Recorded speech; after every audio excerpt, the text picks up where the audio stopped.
Good evening. There we go.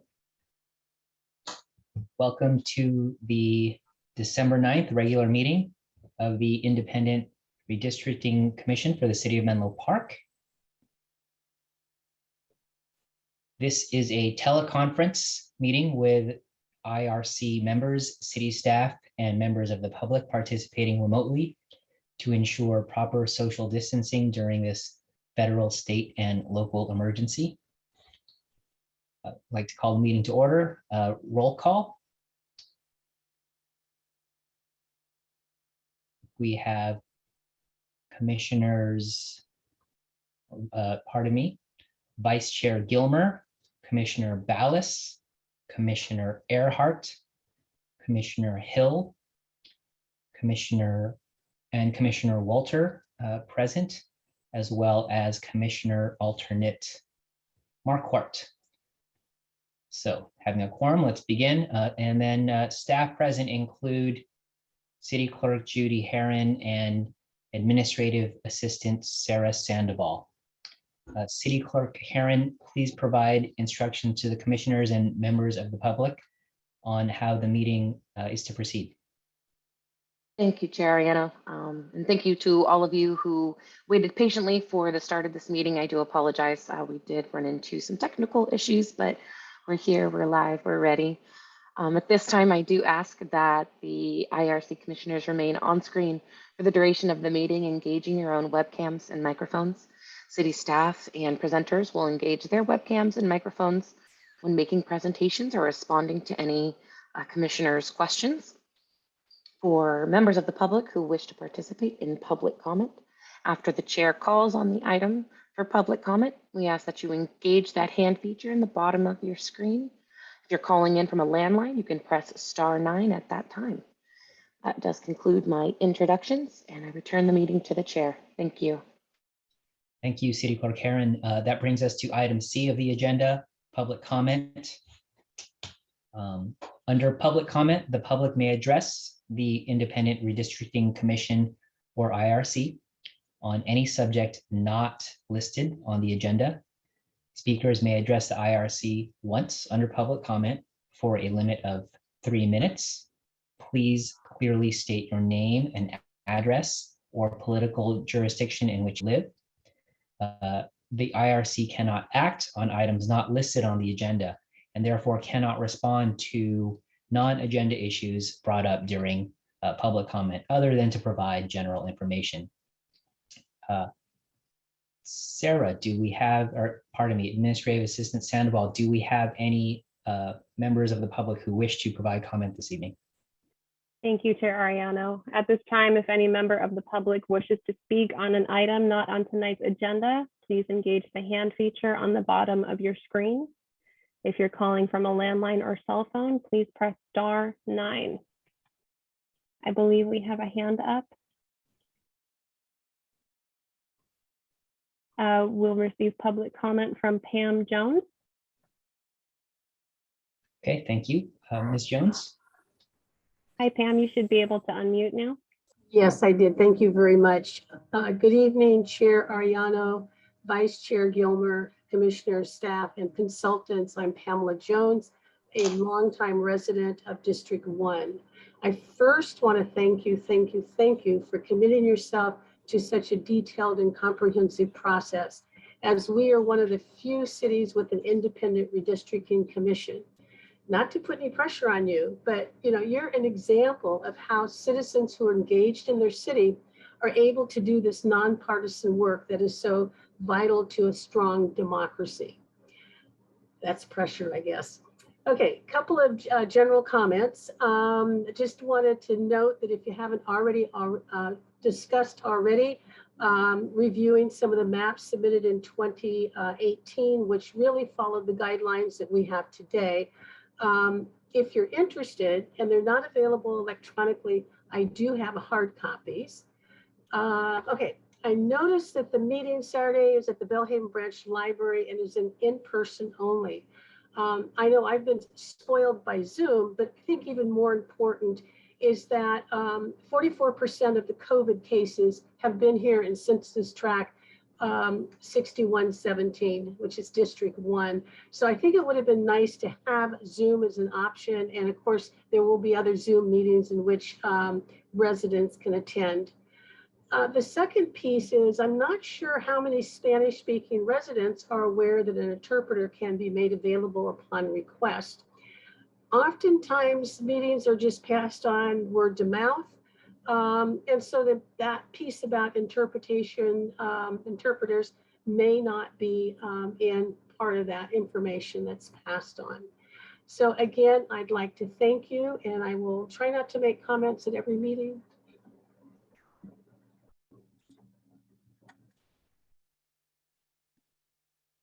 Thank you for your comment, Pam Jones. Are there any further comments from the public on any items not on tonight's agenda? This will be our final call. If you have public comment on any items not on tonight's agenda, please engage the hand feature in the bottom of your screen or press *9 now. Okay, seeing no hands raised, Chair Ariano, please continue. Thank you. Thank you, Ms. Jones. That brings us to item D of the agenda, consent calendar. Under the consent calendar, the IRC may take action to approve routine items in one motion unless a commissioner, city staff member, or member of the public requests that an item be pulled for discussion or continued to a later date. A bit of a moot point here since we only have one item on the consent calendar. Ms. Sandoval, do we have any public comment on this item? Thank you, Chair Ariano. At this time, if any member of the public wishes to speak on item D1, accepting the Independent Redistricting Commission meeting minutes for November 8th, 2021, please engage the hand feature in the bottom of your screen. If you're calling from a landline or cell phone, please press *9 now.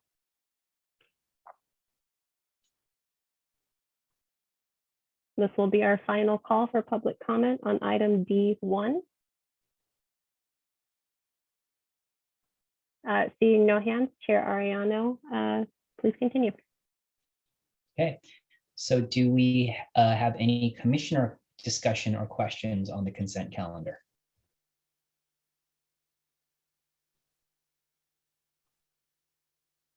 I would like to make a motion that we accept the Independent Redistricting Commission meeting minutes as they were from November 8th. Thank you. Is there a second? Sure. Yes, I will second that motion. And that second was Shonda Ballas.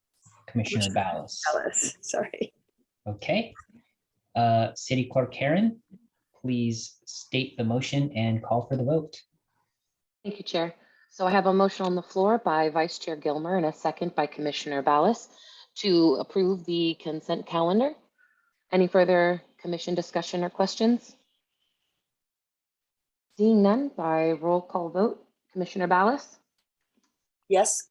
Commissioner Earhart, Yes. Commissioner Hill, Yes. Commissioner Walter, Yes. Vice Chair Gilmer, Yes. Chair Ariano, Yes. and the motion passes with Commissioner Saad absent. Thank you. Thank you.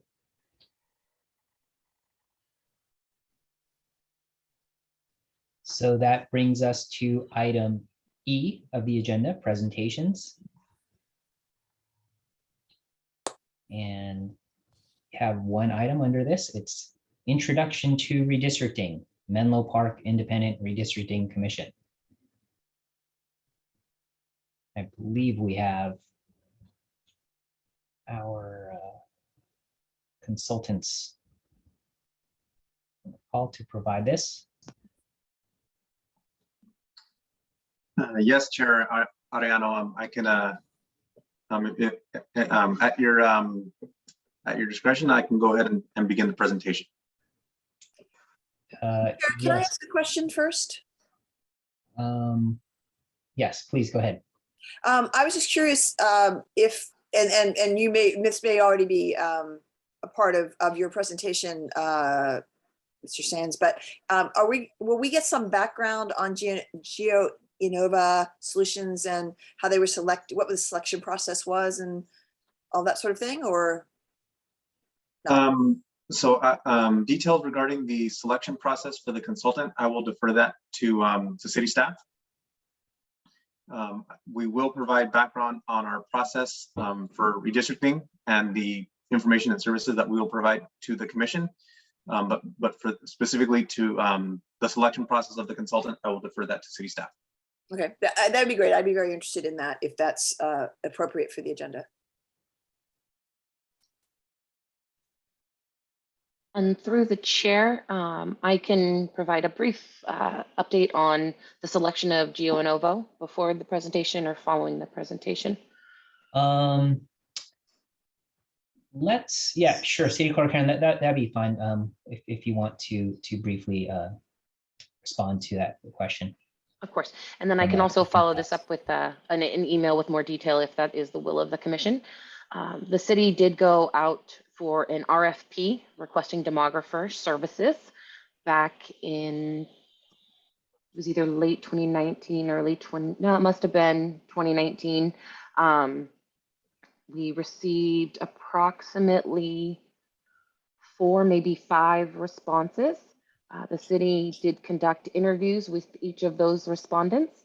And then after deliberation between city staff, we selected Geo Innova just based on their qualifications and the great rapport that we were able just to build during an interview.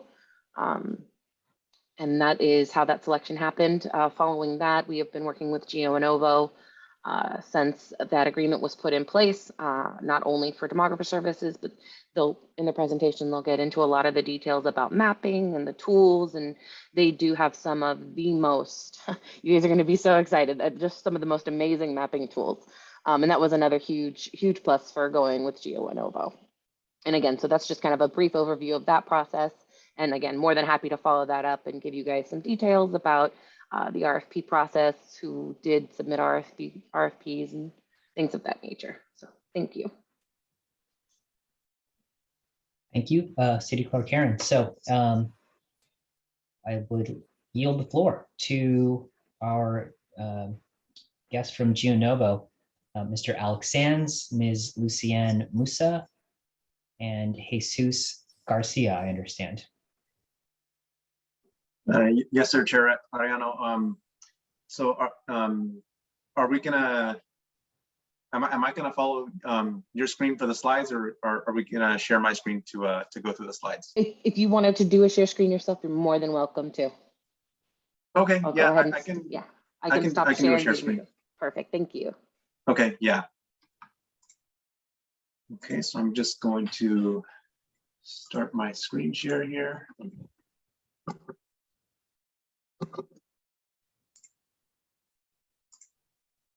And can I get a thumbs up when everybody can see my screen? Good. All right. Thank you, members of the Independent Redistricting Commission, Chair Ariano, City Clerk Karen.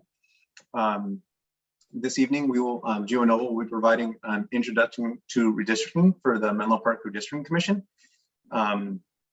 And without further ado, let's dive right in.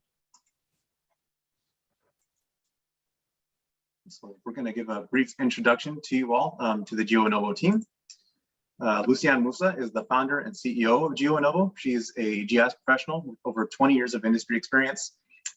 She's OSHA certified and earned a BA in geography from the University of Alabama. Lucienne is also an Esri product expert, including expertise in geo event, real-time mapping, and data analytics. Jesus Garcia is the lead demographer for this project and has over 30 years of experience in data analytics and GIS. He also has 5 years of experience as a demographic statistician for the population division of the U.S. Census Bureau in Washington, D.C. And he has also served as a subject matter expert in over 20 California Voting Rights Act cases as an advisor for redistricting to achieve compliance with the federal and California Voting Rights Act. I'm Alex Sands. I'm the project manager with GeoNova. I'll be coordinating with our internal team, the IRC, and city staff throughout this process.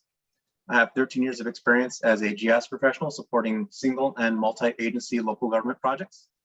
And my areas of expertise include GIS administration, web mapping configuration, and leading GIS projects.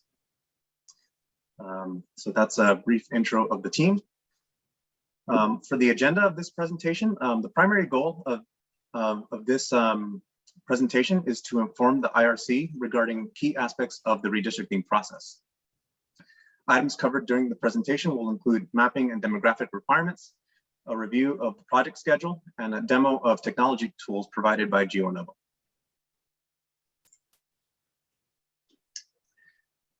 Redistricting is the process of adjusting or rebalancing district boundaries every 10 years after the release of decennial census data. This process occurs for federal, state, and local government bodies who have districts for elected officials. At a high level, the goal of this process is to create population balanced districts for equal representation across districts. The California Fair Maps Act was passed in 2019 to implement specific criteria for public agencies to follow during the redistricting process. As a best practice, GeoNova recommends following these criteria defined by the California Fair Maps Act. Criteria are listed on the slide in order of priority. Number 1, districts shall be geographically contiguous. Number 2, to the extent practicable, districts shall maintain the geographic integrity of local neighborhoods and communities of interest. Number 3, to the extent practicable, minimize the division of cities and census designated places. Number 4, districts, to the extent practicable, districts shall be easily identifiable to residents by natural and artificial barriers. And number 5, to the extent practicable and where it does not conflict with the preceding criteria, districts shall be geographically compact. At a high level, our redistricting plan contains 5 phases or milestones. The first one being project planning and demographic analysis, which we've actually started the process, so we're done with project planning. Demographic analysis is already underway. Second item, which we're actually starting today with the public hearings and community input. This phase is critical, and the members of the IRC will play a critical role in facilitating this part of the process. Number 3, we will review and draft district boundaries. Number 4, we will present valid map candidates to the IRC for consideration. And number 5, last but not least, the adoption of the final map towards the end of the process. And GeoNova will be available to provide demographic and mapping expertise to the IRC throughout the process. Let's see. Yeah, I already gave a brief overview. So for task 1, we will be providing training and information on the redistricting process, including technology demos. We will be assisting the City of Menlo Park and the IRC with preparing materials and presentations for public meetings and public hearings and community meetings. And we will also begin demographic analysis on task 1. For task 2, community engagement, again, collaborating with city staff on preparation of staff reports and presentation materials, the deployment of Districtor, which is our digital mapping interface. And we will, again, collaboration with the IRC and city staff on upcoming community meetings, including our in-person meeting this Saturday. Task 3, review of district boundaries. This will take place after public meeting 2, and this will be the evaluation of population balance and demographic data for existing council districts, and the evaluation of existing council districts for compliance with the Federal and California Voting Rights Act and California Fair Maps Act. Task 4 includes the preparation of map candidates and related tasks to support the IRC. GeoNova will assist city staff with preparation of staff reports and presentation materials for public hearings as maps are developed and evaluated. And this task includes presentation of 1990 through 2020 census data, including population and demographic trends, at the city council district level. And last but not least, task 5, adoption of the final maps. This will be done by the IRC. And as public commenter, Ms. Jones identified earlier, the IRC is you are in a unique position to make this very significant decision for the city, which is we're definitely looking forward to working with you all in this process. GNO will submit GIS data, block equivalency files, and other supporting materials to city staff in the requested format at the end of this process. And GNO will coordinate with city staff for submission of adopted maps and data to the San Mateo County Registrar of Voters. We have the public meeting calendar. December 11th will be our first community meeting at the Belhaven Library. That one will be in person. The following Saturday, December 18th, we will have another community meeting at City Council Chambers. And the following meetings, or the succeeding meetings after that, will all be virtual. January 13th, February 10th, March 10th, March 25th, April 7th, April 14th, and April 17th will be the date for the final map submission. And we will be coordinating with the city to get all of that data to the San Mateo County Registrar of Voters. GeoNovel offers a full suite of technology tools to help the city of Menlo Park engage with the community. Districtor is the primary mapping tool to enable public input for draft districts and communities of interest. We will also be deploying what we call the GeoCIM, or Community Input Map, to enable public input for communities of interest. This tool has proven to be quite popular in other redistricting process. So we decided to make this tool available for Menlo Park. And this tool, the GeoCIM in particular, is especially useful for users who wish to submit input using mobile devices, especially when compared to Districtor or similar web-based mapping tools. A demographic dashboard enables the community to view demographic data by council district. Due to this tool incorporating current and proposed district geography, this will be deployed after public meeting 2. Let's see. And we will go ahead and before we jump into questions here, I'd like to do a brief demo. And can everybody see Districtor on my screen here? Okay, great. Let's see. Oh, it looks, there we go. Yeah, there we go. Okay, yeah, so the Districtor map, I'll just go ahead and start at the main page here. So this is the landing page. Anyone from the community can go in. This link has been provided to the city and posted on the redistricting website. So just click on one of these buttons, the purple ones for creating draft council districts, red for communities of interest. The building blocks for all of these is census blocks. These are 2020 US Census blocks. Once you go to the tool, you'll see a little gauge here. This ideal population just means that's the population, 7,001. That's going to be if you were to have perfectly equal population between all 5 districts, that would be the ideal population. But again, we're shooting for a max variance of approximately 10%. So obviously the closer we are to 0, the better. And as you can select more or fewer census blocks by using the slider here to increase or decrease the size of the brush. And as you can see here, it's actually calculating the population of the selected census blocks as I go. And it's also doing a live calculation of the deviation between the lowest and highest population draft district, which is pretty cool, because anyone from the public, without having to know a ton about redistricting or demographic data, they can kind of get real-time feedback on the draft districts that they're drawing.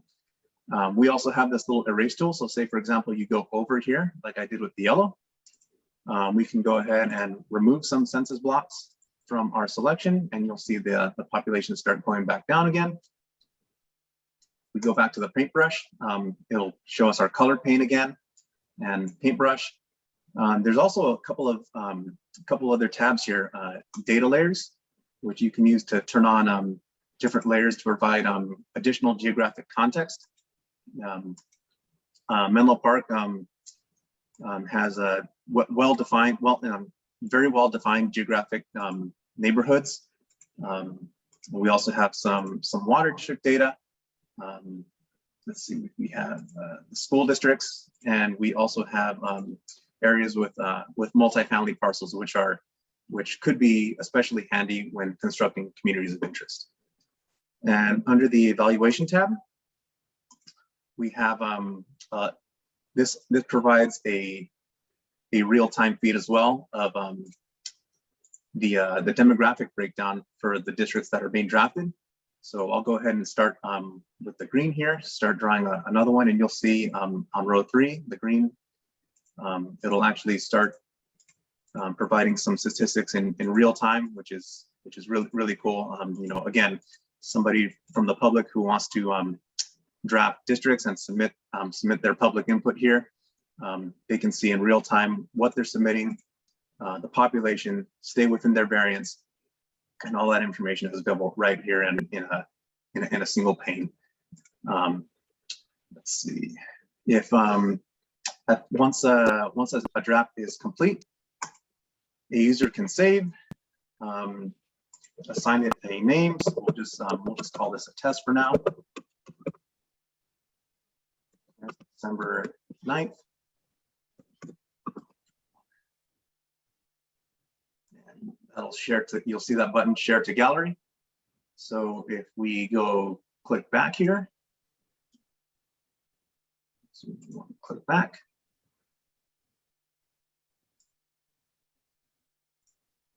There we go. So now let's go ahead and refresh here.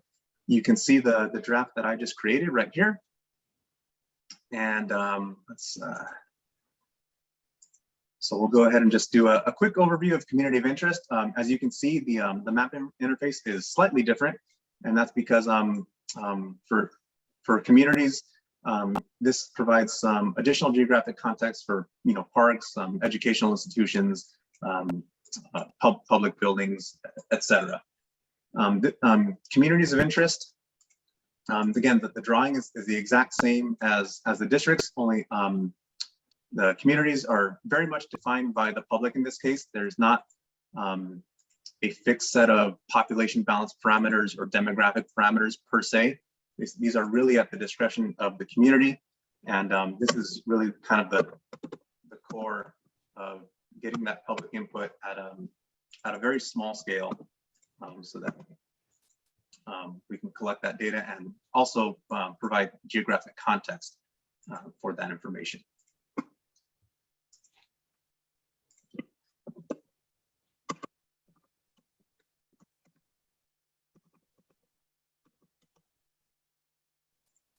Again, you can share that to the gallery, and there should be an option to, oh yeah, when you click save, you can also share the link for the map that you just saved. Put it in a new tab, for example, and I wonder if let's see. That should have taken me to the new window here.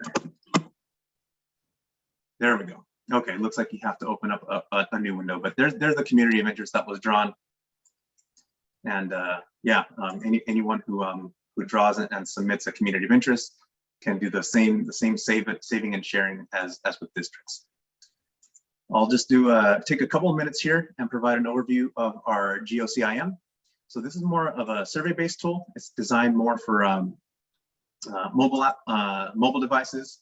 It can also be used on a standard computer, but this is definitely more mobile friendly than the primary mapping application.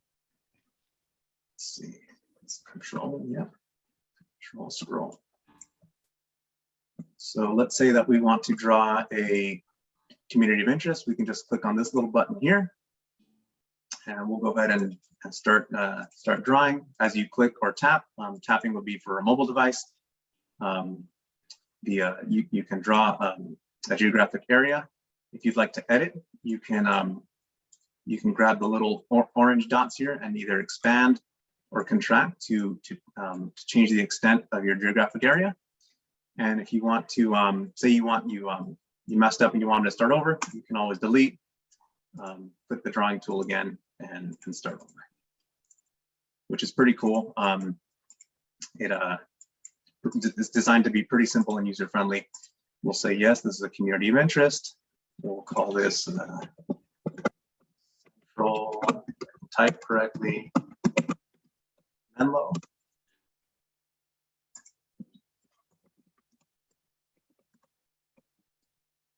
Bye. Oh, it wants me to put at least 10 characters.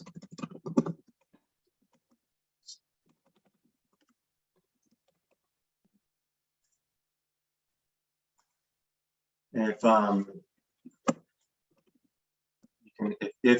this is not a required question, but if you're submitting feedback and you're affiliated with, let's say, for example, a local voter advocacy group or a community group, you can enter that information here.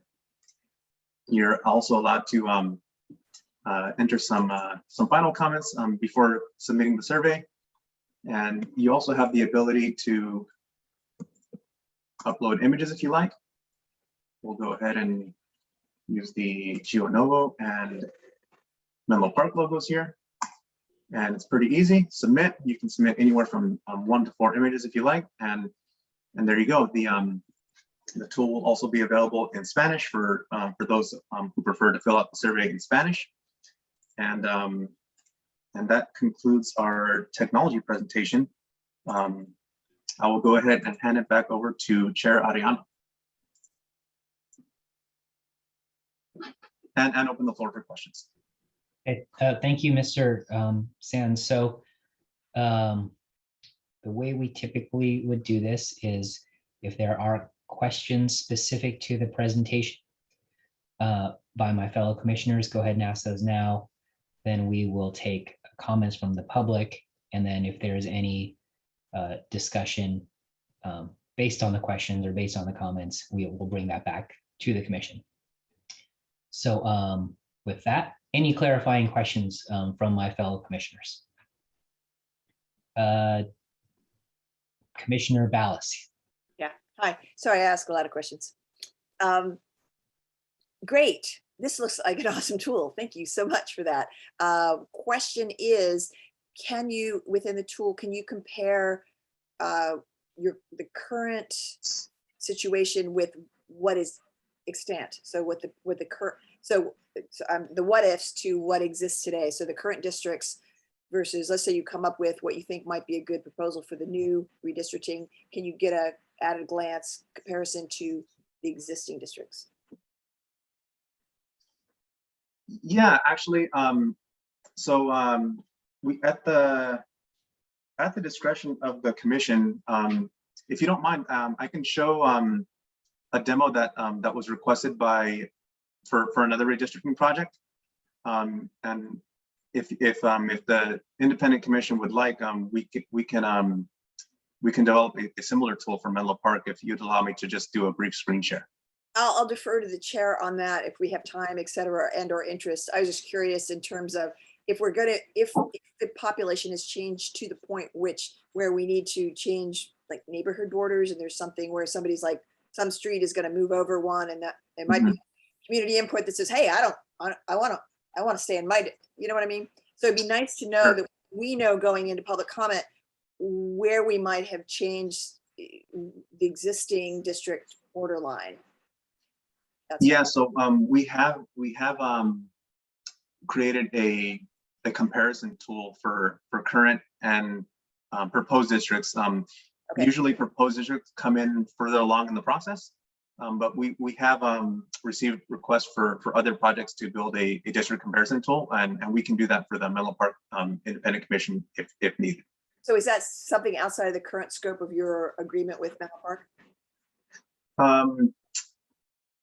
So that particular item is not specifically defined, but it is broadly within the scope of services that we will provide for redistricting. Thank you. If I may just clarify, because that was actually the same question I think that I was going to ask. And that was basically, do we get the census data from 2010 along with new census data so that we can take the existing districts and see how the population has changed within that district, which I think was what you were asking, but I just want to clarify. Exactly. And if we're looking at, when we start to sketch, well, this is what we think, we use that tool and we say, okay, we're going to be 7,000 in each district. So if we move it here, we move it there, we get to our 7,000 current magic number. Who have we moved, right, from the 2010, from the existing district lines? That's what I think would be interesting for the community to know. So if you're in District 1 and now we're going to put you in District 2, you might like to know that. Yeah, that's a great question. So for a brief breakdown of the demographic data and changes, I will go ahead and defer that one to our demographer, Jesus Garcia. So Jesus, if you could provide a brief demographic breakdown. Sure. So what we've begun to do is to compare population data actually going back to 1990. And so we have a trend analysis of the changes in the Menlo Park City. There hasn't been a lot of change. Actually, it's a very slow or stable population. That said, there are still changes within the communities themselves. What we're going to do is look at each district, both by the current boundaries, but also other factors. For instance, I've done an analysis by the various neighborhoods that you have. So we're going to provide you with a profile of what these geographies look like, statistically speaking. We'll also be able to show via the upcoming lookup tools what the demography is, what is the race ethnic distribution of the community, because one of the factors we need to consider within this redistricting process is there a possibility of creating a voting rights district?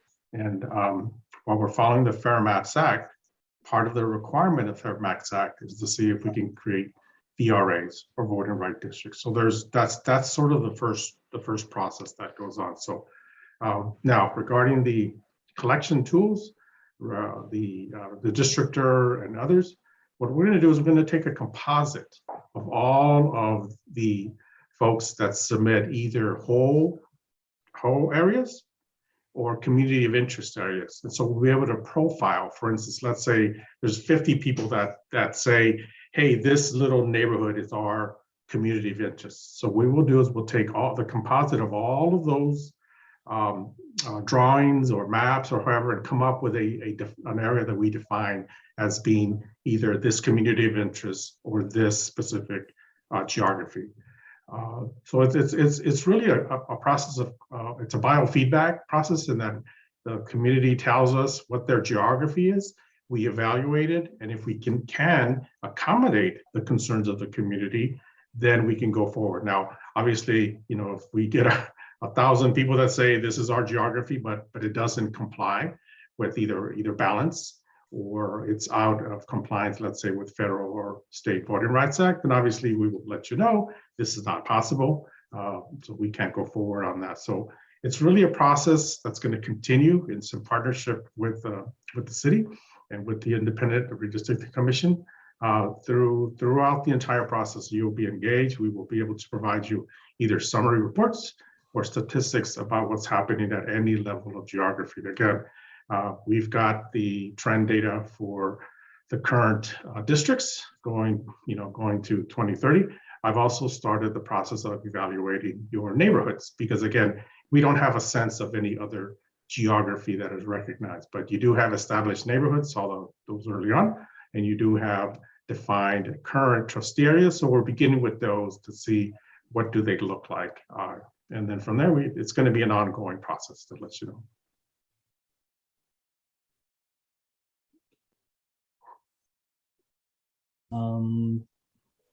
I had one other question.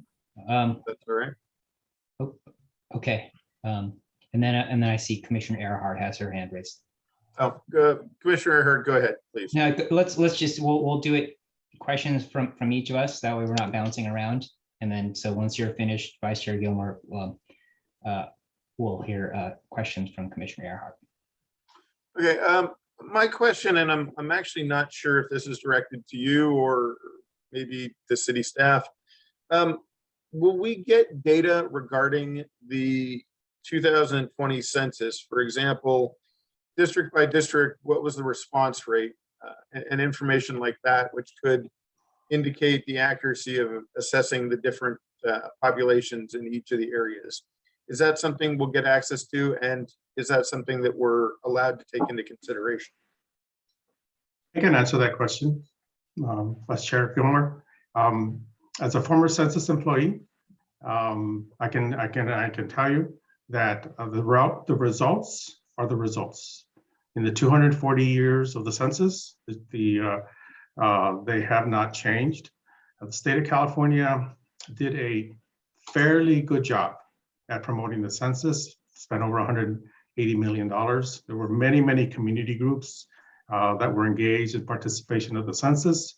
I'm not so sure about your area specifically, but I know here in the Central Valley, where I was a census employee, we were at our weekly meetings told, hey, we're at this point as far as the response rate. And so here in the Central Valley, we were at 1 or 2 percentage points ahead of anticipated responses. Now, that may not seem a lot, but it literally translates into tens of thousands, if not hundreds of thousands of people.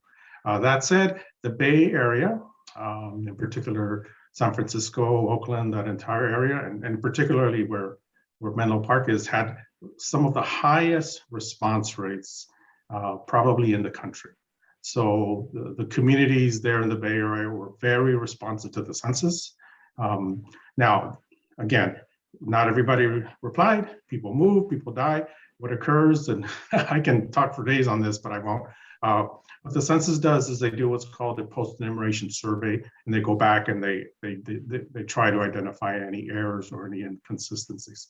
But to get to your point, Vice Chair Gilmore, the census results are in, and these are the ones that we'll be using going forward. There's always a discussion of did everybody comply? Are there over-reporting, under-reporting? But as far as everything is concerned, the data is the data, and we're going to be going forward with that.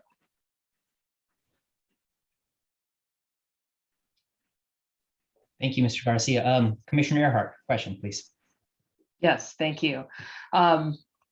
So I'm very excited to see all of these tools that are available, and I just wanted to clarify, are all 3 of the tools available in English and Spanish, and are there other languages? And then I also wanted to know, for people who aren't either terribly computer literate or don't have easy access to computers, are there ways that they can share their input and draw maps and provide that input? Yeah, that's a great question, Commissioner Earhart. So for the districtor map, because that one's map-based and not so much text-based, there is that landing page that is in English, but it is not offered in any other language. The GOCIM, the community input maps, which we demonstrated, that was the second demonstration. That one will be available in Spanish, and per the current demographics, or the demographics as of the 2020 census, the only other language group large enough to require accommodations for that within the city of Menlo Park was for Spanish language. So at this time, we do not have, we only have the GOCIM tool offered in English and Spanish. Okay, and then the second part of that, as far as people not being able to use or have easy access to computers? Right, yeah. So we've actually provided the city with printable map templates. So basically, they're blank maps that contain the current district lines. Those district lines provide a point of reference. So if someone, and this, I'm pretty sure that City Clerk Karen and Admin Assistant Sandoval can confirm this, but to the best of my knowledge, there will be printouts available so that the public can, members of the public can, draw communities of interest and draft districts on paper maps at the community meeting this weekend and the following weekend.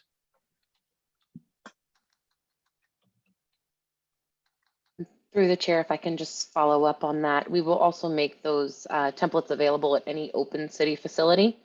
So they will have access. They'll be available at City Hall, the libraries, and again, any city facility that is open. And then of course they can be mailed or distributed upon request. Thank you. And then I think we have Commissioner Hill with her hand raised.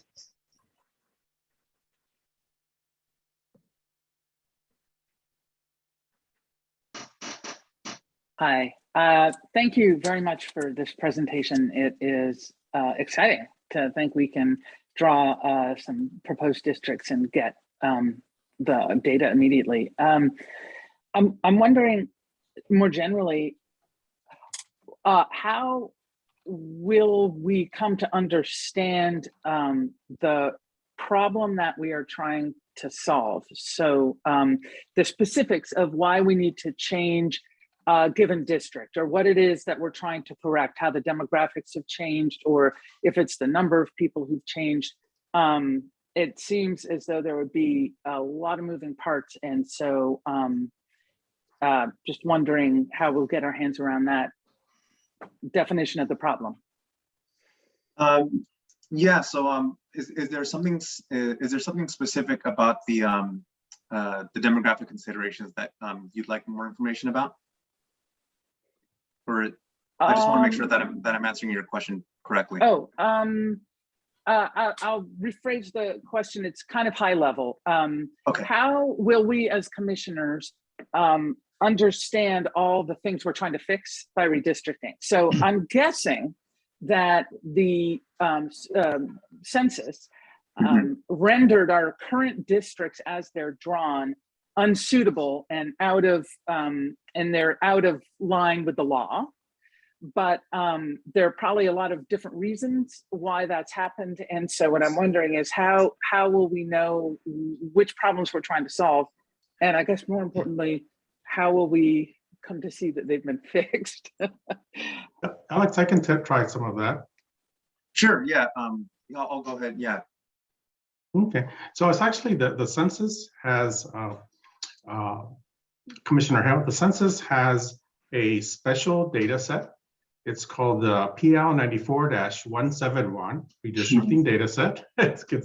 And it is specifically formulated to provide information that can, by race, ethnicity, and a variety of iterations at the block level. It's really the only block level data that's available from the U.S. Census Bureau. And so the PL 94-171 data was released, I believe, in September, and it's been out and about. Now, here in the state of California, the state of California went a little further, and they took that data and then they reallocated prisoner populations. So I know it doesn't probably impact Menlo Park a lot, but it would impact some of our rural communities here that maybe had prisoners, 20 or 30,000 prisoners, let's say in Kings County. And so those people were reallocated back through a process that allowed them to be assigned back to where they're home. Now, a third thing that the state of California did is they, when people respond to the census, it's very simple. It's your race, ethnicity, age, and gender. That's all. That's all the questions. And so in the race ethnicity questions, people could write in their responses. So, I am white, but I'm really Albanian, or I'm Asian, but I'm Punjabi. And so what the Bureau did is it took all of the written responses and they reallocated them Black to what's called DOJ, Department of Justice, Black, American Indian, or Asian. And so what that did is it slightly modified the counts of the population. So basically, the only questions we're looking at in the redistricting process is race, ethnicity, and by some very minimal categories. It's total population, and it's 18 and over or 18 and under, total population. And then by race, ethnic groups is Latino, African American, Asian, Pacific Islander, and Hawaiian Islands, and then a very small category called other race. So it's just that those few variables. The reason for those variables gets back to another nerdy thing called Statistical Directive 15. I'm sorry, Mr. Garcia. We'll just, if you don't Yeah. mind, we'll table the detailed discussion of the different data sets and Absolutely. and sort of the census block level data that you were able to collect, to get back to Commissioner Hill's, what I think, high level question of what is a problem we're trying to solve. I believe we'll get a little bit more background on that in the next agenda item. But I actually had a similar question, and it was from your slide that showed the Fair Maps Act criteria. Sure. And it was these 5 bullet points, most of which were straightforward and easy to understand. There were 2 criteria that I don't think are quite as intuitive. And so if you could elaborate on those.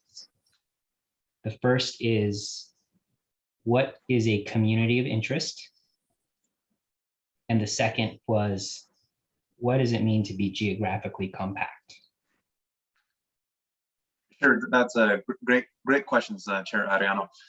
So for the first question about the communities of interest, a community of interest is any group with common interests or political needs that can be served by, in this case, City Council, that can also be defined by a geographic area.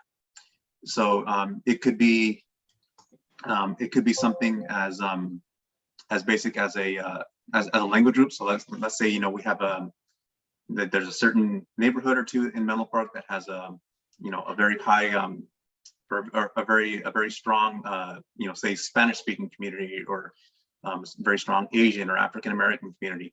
Those groups, as long as they have common interests and they are defined within a geographic area, that can be a community of interest. And these can be quite subjective. So there's not a ton of limitations as to what those can be. There are, however, some limitations on what those cannot be. And a couple of the highlight examples is like a community of interest cannot include, let's say, for example, political affiliation. Those are things that are specifically not allowed to go under consideration as a community of interest. But there are many other categories. Again, it can be quite subjective, but as long as there are common interests defined within a geographic area, those are things that we can consider for a community of interest. And then to your second point about being geographically compact, basically what that criteria means is, or what the goal of that criteria is to avoid creating potentially gerrymandered districts. So districts should be as geographically compact as possible. So let's say we don't want to have a very narrow strand of parcels going from one end of the city to another and connecting 2 larger blocks within that, that would comprise a single district. We want that, we want districts to be to basically not appear to be gerrymandered on a map. So that's really the main point of that criteria to be geographically compact. Shape. Shape, yes. Okay, thank you. And I apologize, Commissioner Hill. I asked my question before checking to see if you had finished with yours. So did you have any other questions? No, Chairman Aviano, it's good. If we're going to cover the answer to my question on the next section, I will conserve time. Very good. So Chairman Ariano, if there's one more comment on communities of interest. okay. Under the Fair Maps Act, it codifies what used to be best practices in redistricting. But specifically under the Fair Maps Act, the incumbency or the home address of an elected official is not to be considered. In previous iterations, it was, and in some places, you could say incumbent maps were created, but under the Fair Maps Act, which applies to cities and counties, the home address of a sitting representative is not to be considered in the evaluation and creation of lines. And I expect that we will see those kinds of things reflected in the draft maps that you prepare. Thank you. So we'll put it out to the public for any comment or questions from our members of the public in attendance. And I do see one hand raised, but then lowered.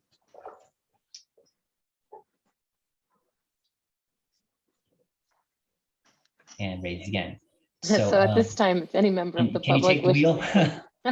yeah, if any member of the public wishes to comment on our agenda item tonight, which is E1, Introduction to Redistricting, Menlo Park IRC, please engage that hand feature in the bottom of your screen. Calling in from a landline or cell phone, please press *9. And our first hand up is Pam Jones. Good evening again, and Pamela Jones, District 1, and I have a transparency piece that I had forgotten to say, and that is that I'm related to a council member, and now, as always, I speak for myself. I'm really excited about the tools that you have, having just worked with another jurisdiction with their redistricting. Your community of interest tool is actually key to us being able to make truly fair maps. Thank you. Thank you, Ms. Jones. And Joan, if you'd like to address the commission, you may at this time. Can you hear me? Yes, thank you. Okay. Yes, we've talked about the demographics. One word that hasn't come up so far that really could be quite relevant to communities of interest is age and age groups, and which particular areas might have what we would call an aging population. And then at the other end, which particular areas might have a higher proportion of elementary school children. And I wonder if age is also going to come into play here.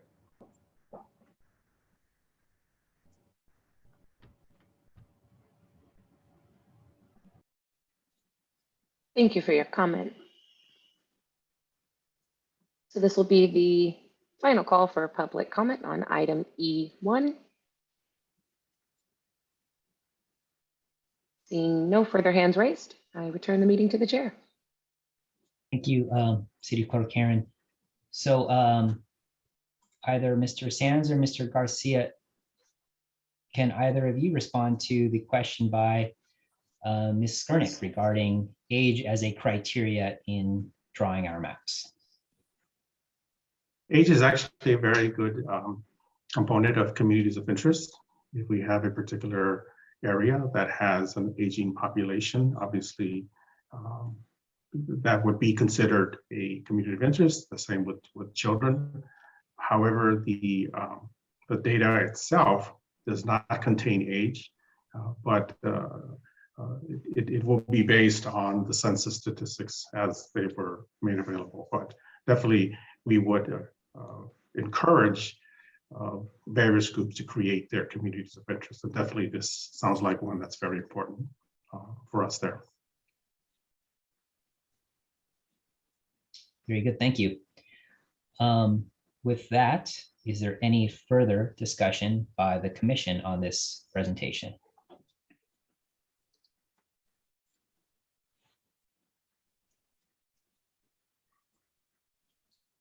Commissioner Walter. Thank you for the presentation, and the tools look very nice. Can you talk a little bit more about the use of the last tool you showed, the survey tool? Is that something that goes out to the people in Menlo Park? Yeah, so Commissioner Walter, so that is actually it's a web-based survey. It's accessible to anyone using a computer, so PC, Mac, or mobile device, iOS or Android. That can be filled out online, and it's open as we mentioned earlier to English and Spanish-speaking users. So are you saying we have the ability to survey, to send an email to the members, to the population of Menlo Park with a survey? So the survey tool, it's a supplemental community of interest tool, and the links for that tool and the Districtor tool are available on the city's redistricting website. Was your question related to access, or I'm not sure? It could be an example of how the IRC would use the survey tool. Who would it go to, and what would come back? Yeah, so a link to that tool, if at the IRC discretion, you are welcome to distribute that link via email to whoever you like within the community. The results, that's really going to depend on the level of community participation. That the tool is really just meant to facilitate the opportunity to provide geographic information and community input for communities of interest. Thank you.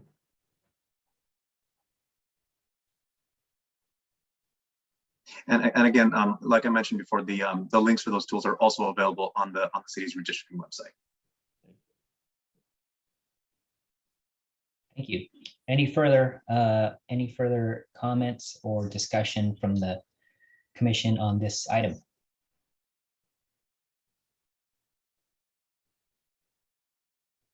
Okay. Thank you, Mr. Sands. Thank you, Mr. Garcia. I think I can speak for all of us when we are very much looking forward to working with you over the next few months. Likewise, Chair Ariano, we are looking forward to working with the IRC on the Menlo Park redistricting process. I also respond to the question by Vice Chairman Gilmore. There are a number of census tools that look at the reporting, and I can look for them and forward it to the commission for you all to review to see how well your community did. To see how well your community did in response to the 2020 census. Thank you. So I believe we are now on item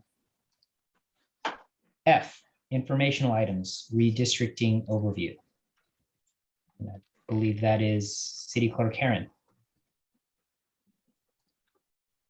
Thank you, Chair Ariano. So the information item before you doesn't have any formal presentation. It was just provided for information to the commission, to the public. If you do have any questions, happy to either answer those or maybe field them to my wonderful demographers.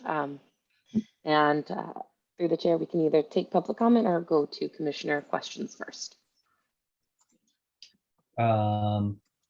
Let's take any commissioner questions on the written report.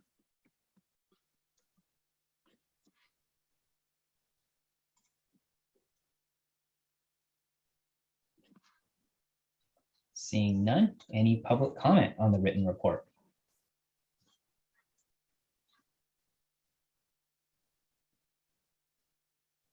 At this time, if any member of the public wishes to speak on informational items, redistricting overview, please engage the hand feature in the bottom of your screen. And if you're calling from a landline or cell phone, please press *9 now.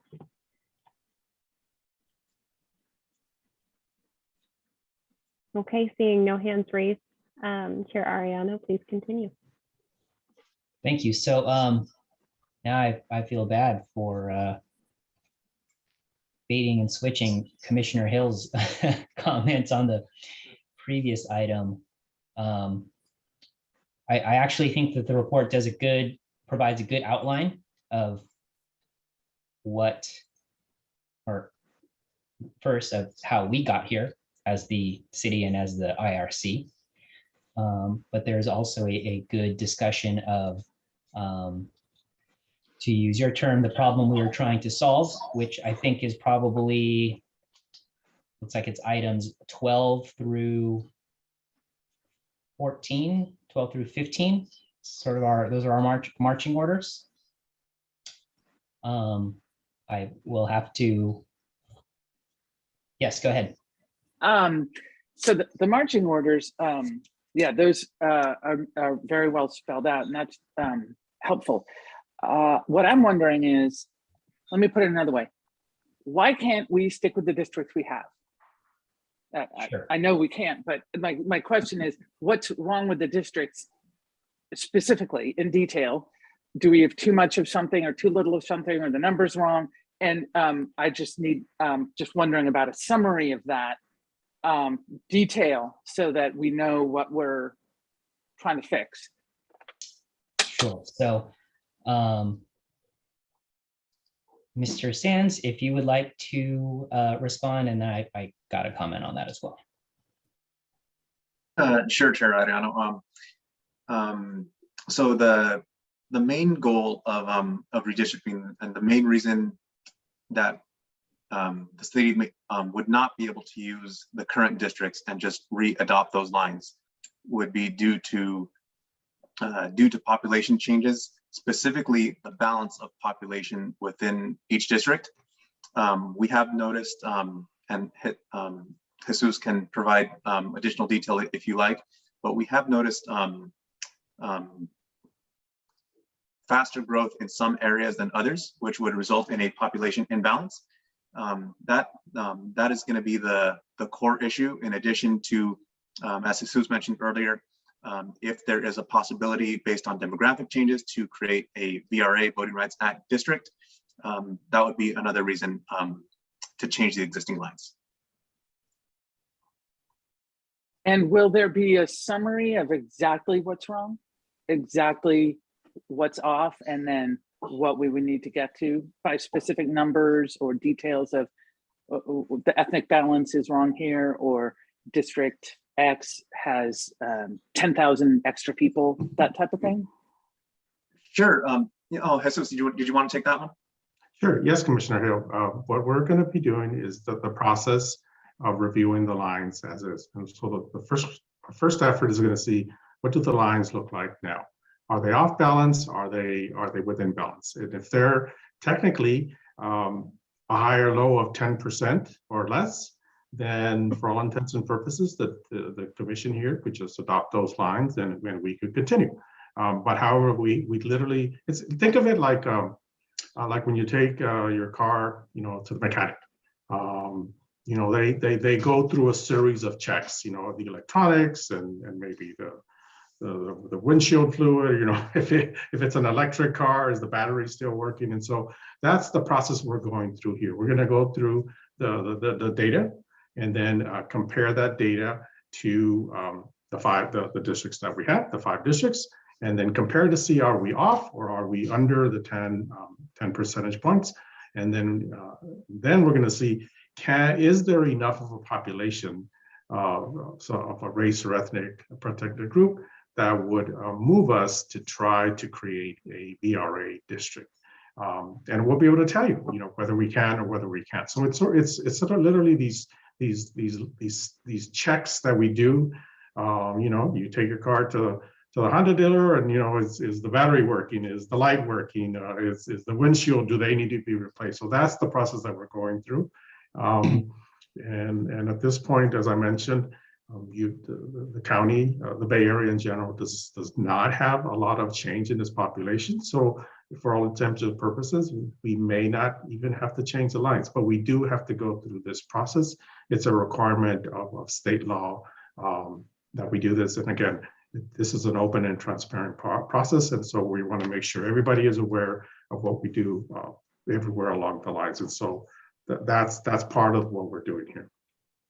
And just to add on to that, Commissioner Hill, we are actually preparing a district by district breakdown of population and demographics. So we will have exact numbers available by district and by year. So you'll be able to not only see the trends over time, but you'll also be able to see the exact population figures for each district. Great. Wonderful. That's exactly what I wanted to find out. I actually really appreciate that that analogy, Mr. Garcia. Makes it very clear. That high level problem, high level question, Commissioner Hill, I think is why do we have to do this? Because it's a state law requirement. We're at 30,000 miles, so it's time to head back to the shop, run our maps through the diagnostic machine, and see if there's any red check marks that come up. Commissioner Ballas. Yeah, I think the other thing is, if I understand things correctly, this voting right, the VRA districts, let's say that population hadn't changed, or everybody had grown proportionally. If community input, if we get community input that says community of interest, this area has grown, and maybe it's moved boundaries because it's grown, even though it's grown at the same amount as other districts, there might be input that says, hey, this really should be redistricted because it's a community of interest. And we'll have to jigger some things to make that happen. And if we, as an independent commission, say, wow, that really does look like something that rises to the level of needing to change, then we might do that, even if there were no population imbalances per se. Is that correct? Yeah, that is an accurate assessment, Commissioner Ballas. So in that scenario, if there were a case for a community of interest strong enough to warrant a change, say for example, a current community is in the current District 1, but they may end up in a District 2 or 3, depending on the changes. So long as that change in boundaries does not result in a population imbalance across the other districts, right? Yeah, that is definitely something that we could consider, and yeah, again, that would be another reason to warrant a change for the current district lines. Right. So you could end up like swapping 2 blocks, for example. Sure. Yeah. You say, let's say a group, and we'll take the public comment from earlier. We'll use a aging population as an example. Say there's a community of with an aging population. You swap 2 blocks out of District 1, and you swap 2 new blocks into District 2. Okay. Okay. Thank you. What we have here are competing interests of different sorts. And the #1 criteria is population balance and not go over 10%. That's absolutely #1. #2 is, can a district be created that's a voting right district? And then everything else from there is really subjective, to the extent possible. And I think as Alex showed, to the extent possible, we will create districts that are contiguous. To the extent possible, we will make them compact. So it's very much the common sense that you as a board see, or if there's something really that needs to be different, then we're depending on you, the community, to tell us how to draw these lines. And I think we're all very much looking forward to digging into that. Commissioner Earhart. Yes, thank you. I had a question that I think is probably aimed at City Clerk Herron. During the presentation by Gianovo, there was a web page where there were links where people could go in and look to that. I don't see that right now on the city's redistricting page. Am I looking in the wrong spot, or have those not been deployed yet? And if they're not there yet, do we have an idea of when they'll be up? Thank you, Commissioner Hart. So the city is right now undergoing the release of a new website. So we are working with our current website and our beta website. Offhand, I know that it is on our beta, which is our upcoming new website. I believe it's on our current / older website. However, following this meeting, that will be my priority to make sure that all of the links are live everywhere they do need to be. So thank you for letting me know that it's possible that it may not be easily located or not found on one of those sites. But again, following this meeting, I'll make sure that those are live and ready to go. Thank you. Thank you, Commissioner Earhart. So any further discussion by the IRC on item F?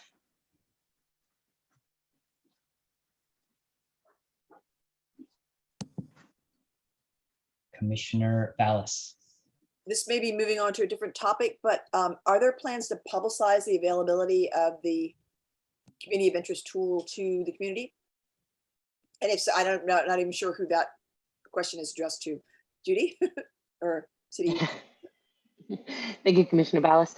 So yes, myself and Sarah will be working with our public engagement manager, Clay Curtin, as well as his assistant, Lisa Atwood, to make sure that all of our resources are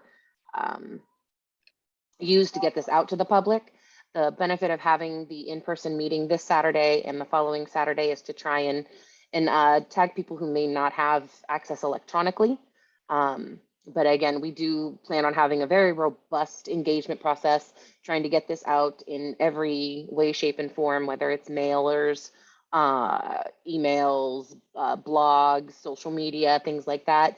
When it comes to that public engagement piece, we will be engaging the IRC with our public engagement officer to discuss maybe ideas that you have, things that we haven't thought of, things that you like, you don't like. So those will be items that you'll be seeing probably at your first meeting in January. Great, thank you, City Clerk. Thank you, Commissioner Ballas. And then I did have one question for City Clerk Herron. And in your report, item 13 talks about adoption of redistricting report and map. I think it might have even been mentioned earlier. No, it's item 13D. Pardon me, 13E, as in echo. Says the commission shall at a minimum take the applicable steps identified in Elections Code section 21608 to encourage residents, including those in underrepresented communities and non-English speaking communities, to participate in the redistricting public review process. This kind of gets at a lot of the comments from my fellow commissioners in terms of how it is we plan to perform the mechanics of outreach and what that looks like. And website obviously I think is a first step and a slam dunk in terms of that approach. I was looking at Elections Code 21608 and it says provide information. So 2608 sub A paragraph 1 says provide information to media organizations, pretty straightforward. And then the second sub 2 says provide information through good government, civil rights, civil engagement, and community groups or organizations that are active in the city, including those active in language minority communities. So my question for you, City Clerk Karen, is do you or does city staff have sort of a roster of who these organizations are? And will we be affirmatively providing some outreach to them to encourage and maximize their participation and input for for this process? I feel like this communities of interest thing is one of the slipperiest areas to get data, and so I know we have a pretty active and engaged community here in Menlo Park. I just want to make sure that we are on all of those community organizations' radars. Thank you, Chair. So in short, yes. I may not have that list in front of me now, but our public engagement officer will or does already. I do keep in close contact with Common Cause as well as the Menlo Park Chamber of Commerce. So they've been given all of your agendas and your links and things like that, and I've asked them to distribute that to their either constituents or anyone that they have electronically. But again, when it comes to making sure that we're reaching these community of interests, I would have to defer to our public engagement officer. But again, like I said, I'm sure it's a list that the city already has, and we will continue to use. I did want to just kind of highlight that our public engagement officer has been sending out, again, anything that the Redistricting Commission has received in order to get that word out there, that you guys are meeting, what you're meeting about. Generally, we do have these meetings available for translation in Spanish, and that was the technical glitch that we had today. But going forward, all of our meetings will have our translation services, again, both the in-person and virtual meetings, and they're recorded in both English and Spanish. But again, I hope that does answer your question. Yes, thank you. And that was my only comment. So seeing no other hands raised on this item, we will move to our final agenda item of the night, reports and announcements. For the good of the order, do any commissioners have any reports or announcements or anything else that they would like to discuss? Commissioner Hill, and then Commissioner Earhart. Thank you, Chairman. The League of Women Voters, I'm a member, and they've distributed some very interesting information about redistricting, in specific, trying to find communities of interest. Would it be appropriate for me to forward some of the emails I've received to other members of the commission in case they're interested, or is there a central place I might post it? Does anybody know? I think if that is readily available and you have a website, maybe the best place to do that would be to share it with us all now. Right now? Oh, I'd have to dig through my or email is to it get the it. materials that you are looking to circulate? Right, so I will, if City Clerk Heron has everybody's email address, maybe I could give it to her, or if she gave me the emails, I could send around some of this reference material. That was going to be my suggestion. If you can just shoot it over to me, I can send it to the entire group. Unfortunately, we don't have the chat feature enabled, so we're unable to share any links right now. Yeah, I don't have them right now. I'd have to gather them up, so I will send that to you. Thank you. And a request, Commissioner Hill, if you could give me any contact information for the League of Women Voters, I'd love to include them in my communications, and then just confirm that our public engagement officer has all the current reps. Oh, well, you can use me, I guess. Perfect. I'll send you some information. Thank you. Thank you, Commissioner Earhart. Yes, I just wanted to ask a couple of questions about the meeting that's taking place on Saturday. And first, I was wondering why there was no option for people to call into the meeting. I mean, given the circumstances that we're all living in, there may be some people who are either unable or uncomfortable coming in person, especially since this is taking place in a public school library. So I just wondered about that. And then I wondered for both the meeting Saturday and the one next Saturday, will there be translation services available for the people who attend? Thank you. Through the chair, I can respond to that. So for the first question regarding the Bellhaven meeting, the reason why it's an in-person only is because their technology in our Bellhaven library doesn't facilitate a virtual meeting. We did try everything we could to kind of get that. Unfortunately, we were not able to. We will be recording the meeting, posting that for people to view, and we will have live translation services at that meeting. When it comes to the meeting on December 18th, that one is held in the City Council chambers, which does have the technology and will allow us to do a hybrid meeting. So it will be in person and virtual. And we again will have on-site and virtual translation services for that meeting as well.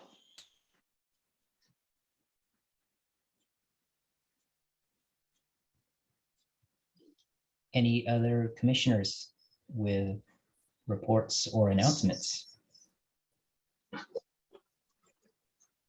And none from me. So that brings us through our agenda. City Clerk Karen, do we move to adjourn here, or do I just bang my virtual gavel? You can just bang the virtual gavel and adjourn for the chair. Okay. Well, that concludes this evening's meeting of the IRC. Thank you to all of you who've from the public who have attended, and I look forward to seeing the rest of you at our next meeting. Thank you for all your work. Have a good night.